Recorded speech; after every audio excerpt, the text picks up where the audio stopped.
negara ini sering meributkan fatwa, sehingga masyarakat muslim bahkan non-muslim menjadi ribut karena fatwa yang dikeluarkan oleh lembaga-lembaga atau perseorangan-perseorangan dari Islam. Kadang non-muslim pun harus ikutan ribut karena fatwa itu terkait dengan mereka. Fatwa itu seharusnya memancing diskusi, bukan keributan.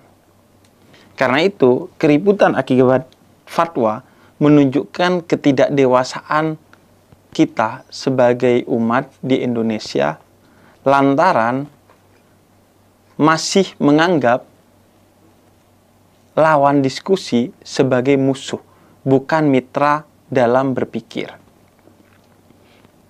Fatwa secara bahasa sebagaimana dijelaskan oleh Syekh Yusuf Qaradawi dan para ulama lainnya bermakna jawaban atas pertanyaan. Pertanyaan apa dan dari siapa? Maka dijelaskan secara istilah bahwa fatwa merupakan jawaban atas pertanyaan tentang berbagai problem yang ingin diketahui jawabannya secara agama dari orang-orang yang bertanya secara terang-terangan ataupun tidak secara langsung, maupun merespon peristiwa yang ada di tengah umat yang tidak secara spesifik dan tersurat. Itu kita temukan jawabannya di dua sumber utama dalam Islam terkait hukum, yaitu Al-Quran dan Sunnah atau sabda Nabi Muhammad, maupun dua sumber hukum Islam yang lain yang disepakati oleh ulama Ahlus Sunnah wal Jamaah, yaitu qiyas atau analogi dan ijma atau kesepakatan para ulama. Fatwa tidak bersifat mengikat secara mutlak dan umum. Karena fatwa itu adalah produk hukum dalam Islam yang mengikat siapa saja yang dengan sadar mengikatkan dirinya dengan fatwa atau otoritas yang mengeluarkan fatwa tersebut. Karena itu, fatwa di Indonesia maupun di dunia tidak hanya muncul dari satu kelompok atau satu orang. Fatwa muncul dari berbagai ulama dan lembaga keislaman. Misalnya dalam konteks Indonesia, lembaga-lembaga yang mengeluarkan fatwa ada Majelis Ulama Indonesia, yang di dalamnya berisi ulama-ulama dari berbagai ormas dalam Islam yang memiliki kompetensi secara hukum Islam untuk berijtihad mengeluarkan produk hukum berbasis Al-Quran, Sunnah, Ijma, dan Qiyas. Ada lembaga fatwa yang lain, yaitu lembaga Bahthul Masail yang dimiliki oleh Nahdlatul Ulama yang juga selalu mengeluarkan fatwa-fatwa terkait masalah-masalah baru yang ada di kalangan umat Islam di Indonesia secara umum dan secara khusus di kalangan Nahdliyin atau umat Islam yang berafiliasi dengan Nahdlatul Ulama. Begitu juga Muhammadiyah memiliki majelis tarjih yang merupakan lembaga fatwa dari Muhammadiyah. Orang-orang yang berafiliasi dengan Muhammadiyah, maka mereka terikat dengan fatwa-fatwa dari Muhammadiyah jika mereka mengikatkan dirinya secara hukum dengan Muhammadiyah. Begitu juga orang-orang NU terikat dengan fatwa dari lembaga Bahthul Masail, dan orang-orang Muslim di Indonesia yang mereka mengingatkan dirinya dengan MUI, mereka terikat dengan fatwa-fatwa dari Majelis Ulama Indonesia. Bisa jadi dalam satu perkara seseorang ikut pada fatwa satu lembaga dan dalam perkara lain mereka ikut dari lembaga yang lainnya. Asalkan memang pilihan itu bukan berbasis keinginan yang bersumber dari nafsu, tapi berbasis pada ketaatan yang bersumber dari pengetahuan yang menyebabkan kita percaya dan yakin atas produk hukum yang dikeluarkan dalam fatwa tersebut, karena menurut kita itu yang tepat dan sesuai dengan konteks yang meliputi kita. Di dunia ada banyak lembaga fatwa. Misalnya di Mesir ada Darul Ifta Al-Misriyah, lembaga fatwa dari Mesir. Kemudian misalnya di Yaman itu ada Syekh Ba'adun yang merupakan mufti atau ulama yang pakar di bidang hukum Islam yang menjadi rujukan untuk mengambil fatwa tentang berbagai hal yang terjadi di masyarakat muslim di Yaman, khususnya Hadramut dan lebih khusus Tarim, dan peristiwa-peristiwa yang terjadi di sana. Karena itu, fatwa bisa keluar dari lembaga ataupun perseorangan. Kalau perseorangan disebutnya mufti. Fatwa tidak seharusnya menimbulkan keributan, apalagi permusuhan yang berujung pada percekcokan. Karena fatwa itu mengikat bagi siapa saja yang mengikatkan diri kepada lembaga atau perseorangan yang mengeluarkan fatwa tersebut. Sehingga, sebagaimana yang dijelaskan Al-Quran, sikap kita terhadap perbedaan di antara kita dengan yang lainnya terkait satu masalah karena sumber fatwanya berbeda adalah lana a'maluna walakum a'malukum.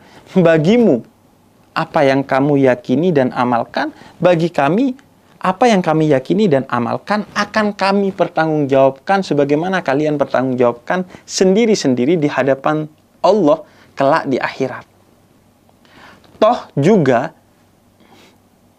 fatwa itu salahnya pun dia baik karena bersumber dari ilmu dan dijalankan dengan penuh kehati-hatian, sehingga dalam Islam seorang yang memiliki keilmuan dan telah hati-hati dalam mengeluarkan fatwa, maka ia tetap diganjar satu pahala sebagai bentuk apresiasi dari Islam kepada upaya yang tulus dan berbasis pengetahuan untuk mengeluarkan fatwa tersebut.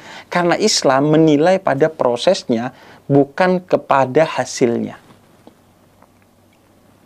Karena itu, seorang yang berijtihad atau menggali hukum Islam dan melahirkan fatwa, meskipun salah, dia baik. Yang tidak baik, itu adalah orang-orang yang tidak memiliki ilmu Islam, tapi dia sok berfatwa atau sok mengomentari fatwa. Apalagi jika status kita hanya netizen. Fatwa secara dalil itu merujuk salah satunya pada apa yang dilakukan oleh Sayyidina Mu'adz bin Jabal ketika diutus oleh Nabi Muhammad untuk berdakwah di Yaman. Nabi bertanya kepada beliau, apa yang akan kamu lakukan jika ada pertanyaan atau peristiwa di Yaman nanti yang tidak kamu temukan dalam dua sumber utama dalam Islam yang bersifat mutlak, yaitu Al-Quran dan Sunnah. Maka beliau katakan, aku akan berijtihad, yaitu menggali hukum Islam dengan akalku, dengan penuh kehati-hatian. Dan Nabi tidak mempermasalahkan itu. Fatwa itu seharusnya untuk kemudian memudahkan kita hidup di masyarakat dengan masalah-masalah baru sebagai seorang muslim. Sehingga tidak seharusnya fatwa justru membuat kita rumit karena keributan lantaran fatwa yang ada.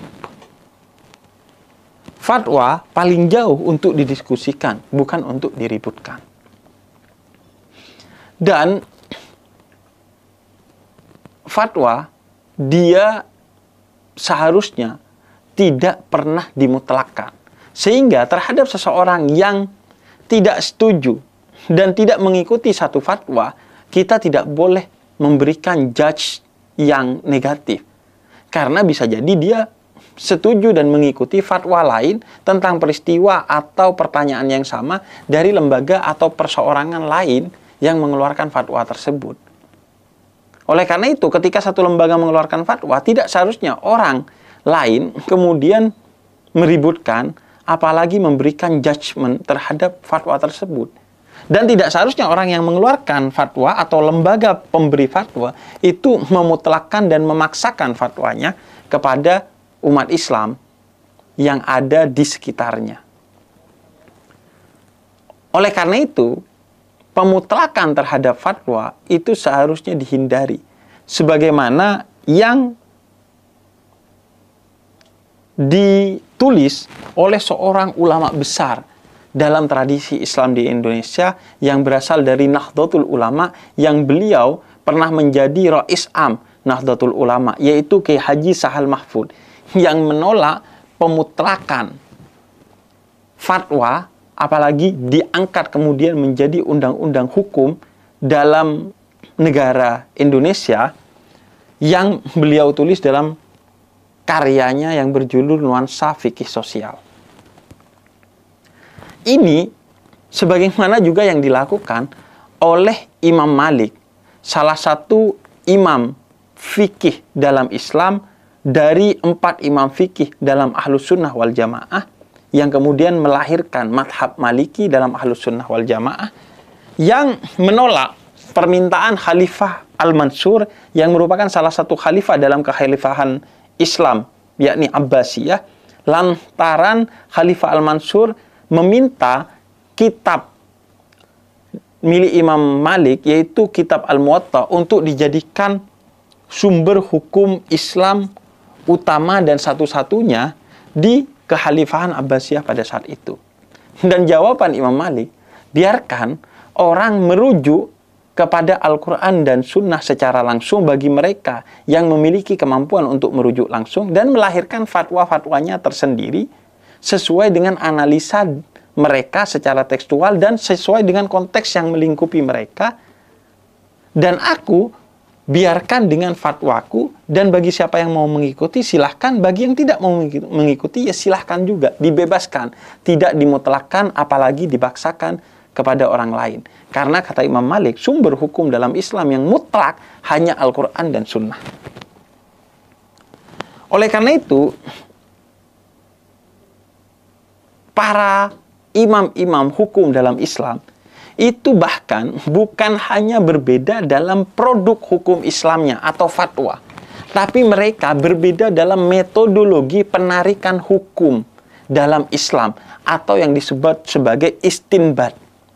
Jadi bukan hanya produknya, tapi metode penarikan hukumnya mereka berbeda. Bukan hanya produknya, tapi mesinnya mereka berbeda pendapat. Misalnya, yang paling populer adalah Imam Abu Hanifah, pendiri madhab Hanafi, dan Imam Malik, pendiri madhab Maliki, itu berbeda dengan perbedaan yang sangat kentara. Yaitu Imam Abu Hanifah, beliau disebut sebagai Ahlul Aql. Madhabnya disebut sebagai madhab fikih rasional. Karena beliau sangat menekankan kepada rasionalitas sebagai salah satu variabel dan instrumen untuk menggali hukum Islam. Dan ini bisa dipahami menurut sarjana Muslim karena Imam Abu Hanifah hidup di Basrah yang saat itu merupakan perkotaan yang sangat maju. Sehingga kecenderungan hukum itu berbasis kepada metode yang juga rasional. Berbeda dengan Imam Malik yang lantaran hidup di Madinah yang saat itu cenderung perkampungan, yang kecenderungannya berbasis kepada hadis, meskipun hadis itu hadis ahad atau hadis yang secara sanad hanya dari satu orang yang meriwayatkan hadis tersebut, sehingga kemudian Imam Malik disebut sebagai ahlul hadis atau seorang yang secara metodologi itu sangat berpegang teguh kepada hadis meskipun hadis itu adalah hadis ahad. Karena itu keduanya, menurut para sarjana muslim, paling tidak berbeda dalam 1.200 permasalahan hukum dalam Islam. Karena secara metode pun sudah berbeda. Kecenderungan dasar metodologinya pun sudah berbeda. Namun, lihat apa yang dikatakan oleh Imam Malik ketika ditanya bagaimana pendapatnya tentang Imam Abu Hanifah.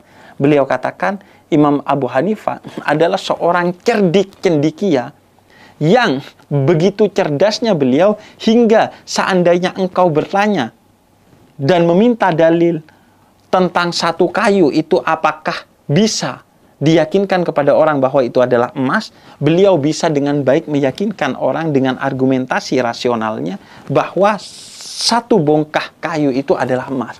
Karena kecerdasan Imam Abu Hanifah menurut Imam Malik yang keduanya berbeda bukan hanya dalam produk hukum Islam, tapi berbeda dalam beberapa hal secara metodologis dalam melahirkan hukum Islam. Begitu juga Imam Syafi'i dan Imam Abu Hanifah. Beliau bukan hanya berbeda dalam produk hukum Islamnya, tapi berbeda dalam metodologi atau istinbat hukum Islamnya. Imam Abu Hanifah itu cenderung menjadikan istihsan, salah satu metodologi hukum dalam Islam, sebagai salah satu metode untuk menarik hukum Islam. Sedangkan Imam Syafi'i secara umum menolak istihsan. Bahkan menganggap siapa yang berhukum dengan istihsan itu adalah satu kesia-siaan. Namun Imam Syafi'i adalah seorang yang diceritakan oleh murid-muridnya kerap kali berziarah ke makamnya Imam Abu Hanifah dan memberikan penghormatan yang luar biasa kepada Imam Abu Hanifah. Sehingga beliau kalau berziarah ke Imam Abu Hanifah, ke makamnya, bukan sejam 2 jam, tapi selama 1 minggu.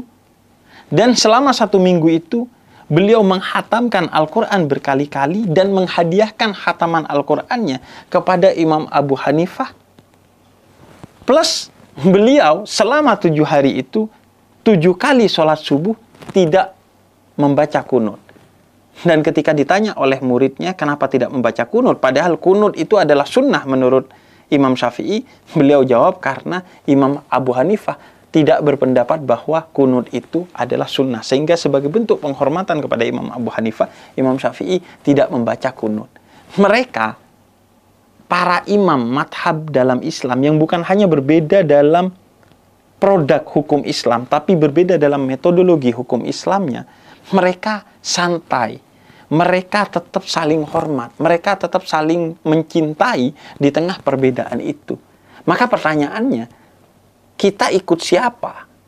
Kalau kita menjadi ribut, ngejudge, hingga membenci dan memusuhi, dan mengeluarkan kata-kata kotor tentang lembaga atau perseorangan atau orang-orang biasa yang berbeda terhadap satu perkara lantaran berbeda dalam menerima fatwanya atau mengeluarkan fatwanya. Karena itu, terhadap fatwa yang telah ada, yang akan ada, atau yang sedang bergulir di tengah umat Islam, sudah seharusnya kita bersikap santai, saling menghormati, dan jika perlu, bagi kita yang berpengetahuan, mendiskusikannya secara konstruktif dan positif. Tanpa ada kata-kata yang buruk, tuduhan-tuduhan yang tidak enak kepada mereka yang berbeda, plus kepada seseorang yang mengeluarkan fatwa, lembaga yang mengeluarkan fatwa, atau kita yang memegang satu fatwa, jangan memutlakkan fatwa. Karena fatwa hanyalah salah satu produk hukum Islam menurut perseorangan atau lembaga yang tidak mengikat perseorangan atau lembaga lain yang tidak mengingatkan kelembagaan dan perseorangannya dengan lembaga dan perseorangan tersebut. Jadi tetap saling toleran di tengah perbedaan di internal umat Islam. Karena aneh sekali lantaran kita itu cenderung mudah untuk bertoleransi antar umat beragama, tapi susah untuk bertoleransi di internal umat beragama. Juga kalau kita susah bertoleransi di internal umat beragama, jangan-jangan toleransi kita antar umat beragama itu hanya basa-basi.